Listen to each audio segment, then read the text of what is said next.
All right, so for this little quick video, we're gonna talk about certification procedures for the Dive Master course. As we mentioned previously, because it's a professional level in the PADI system, we will certify our Dive Master candidate using an application. And so to do that, as is it's easier, we go to the pro site resources, course related document. And as we know now, we'll go for courses and program. We'll even pick the course, which is Dive Master, and then you can select your language. So for this one, we'll go with English. Very good. So as you can see, all sorts of stuff in there, but definitely application is the things we were looking for. And we have the Dive Master application. So I'm gonna pick this one and then we'll spend a second looking at this. Okay, so for the Dive Master application, first of all, it'll ask you where do you want PADI to return the material, the certification package. It can get back to the store, back to the instructor, or directly to the applicant, right? So you choose that, have the instructor candidate fill all the information on where they want all this good stuff being sent. And then, of course, we have the prerequisite requirement. And so we just want to make sure here that we have the copies of all those certifications if they're not from PADI, right? So if they are PADI certification, you can find the student number, rescue student number, and then the EFR number. Now, if your candidate has gone through courses with other agencies, then please make sure you have copies of all these certifications that you can attach to the application, right? So digital scan or photos of the certification. Now for the Dive Master certification information, it says here the application must be signed by the applicant and the certifying instructor, which is you. So you'll have Dive Master course completion date. You'll have the course location where you're running your Dive Master course, the certifying instructor, which is you, and your phone number. And then if you are working with a dive center or resort, we'll have the name and store number, right?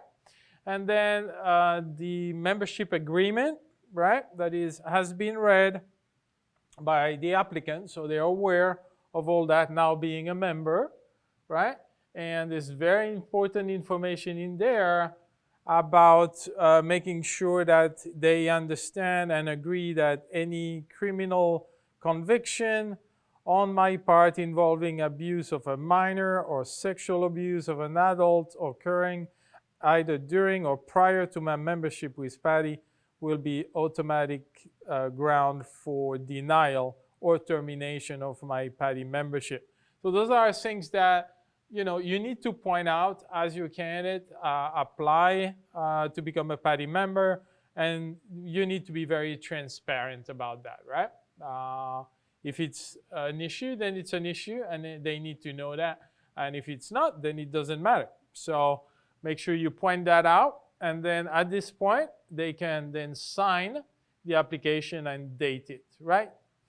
Also here for you, the certifying instructor, I certify that all prerequisite and certification requirements have been met as outlined in the instructor manual. So again, as we can see here, if we go to the instructor guide, you got the standard section and you have the course performance requirement, right? So all this must be completed, right? And then at time of certification, as we mentioned in the previous video, you need to have the 60 dive exit requirement. So this is in there, as well as experience in night diving and deep diving and underwater navigation. Then we know about first aid and CPR, so EFR, primary and secondary care training, within 24 months of the course and certification, and then understanding and agreeing the PADI membership and license agreements. So again, you're making sure that that's what you're doing here, and you verify this, as well as verifying that the 60 log dives have been met, right? So it says here, verifying instructor and PADI number. There might be a different instructor if it's not you, right? But it still works. That's why we have the number there. Again, we need to process this, so make sure they use some sort of method of payment for the processing. Good idea to discuss with your candidate the automatic renewal, because now they're a member. They want to know about this. This is the cheapest way to deal with that. It's really cool. Automatic renewal. You have your name and your card on file. As long as you don't have any quality management related issue, you can be renewed automatically. You don't have to do any type of paperwork, right? So that goes really nicely, and it's the cheapest price. So it's a nice way to save a little bit of money, right? So mention that. And then there's even card option, right? So now obviously we're all getting digital cards. But there's always a way to get a PADI aware version of the card rather than show support for the environment. So that's something you can do that, right? To help you a little bit, you also have a little checklist here, and this is cool if you wanna just make sure that everything is in there, right? This way, if nothing is missing, then there's no delay in processing. So that goes very well. And then you send that to your regional headquarters for certification. A couple of other things in there. They'll need a photo, right? If there is no photo attached, they might be using the customer relation, might be using the photos on file if they have one. Otherwise, you can also attach a digital photo to be used for that application. And then ultimately, we also need proof that all your candidates have the required material. And so if they were doing the book option, and then they have an instructor manual decal that comes with the crew pack, it shows that they have their own personal copy of the instructor manual, so you could put that in there. Nowadays, e-learning is the way to go.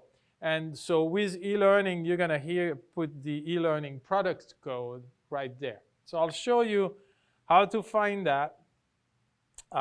If you go to your online processing center, as you can see, we looked previously on how to assign codes and crew packs. Here, we're gonna look at processing, right? So process here when you're gonna certify, and then you wanna look, so here, it's loading a bunch of codes, obviously, but you can always go and find, the course that you want. And for example, here we got Divemaster, and then it would show you this. Here you have this Divemaster crew pack e-learning.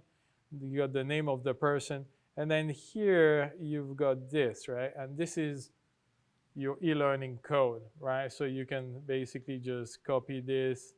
And then if you were on the application, which is probably somewhere here, yeah. So, and this would go in there. And let me see, probably can't. But you basically write it in here, right? So this is how you find the e-learning code. Also remember when we have the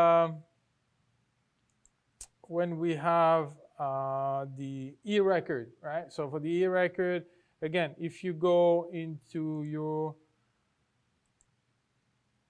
PADI Pro site and then you take My e-learning courses, so you hover above your name and get to My e-learning, and there, if you are into Divemaster e-learning, you can also see the performance and e-record, right? So there's going to be a link there, and so the candidates can basically provide you with their e-record And then, obviously everything would be completed here.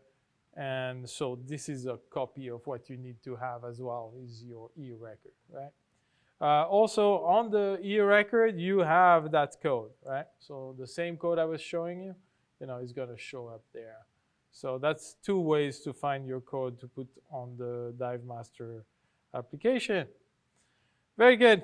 So if you have any question, again, it's as easy as calling your regional training consultant, and they'll be happy to help you if you have any question about filling this application.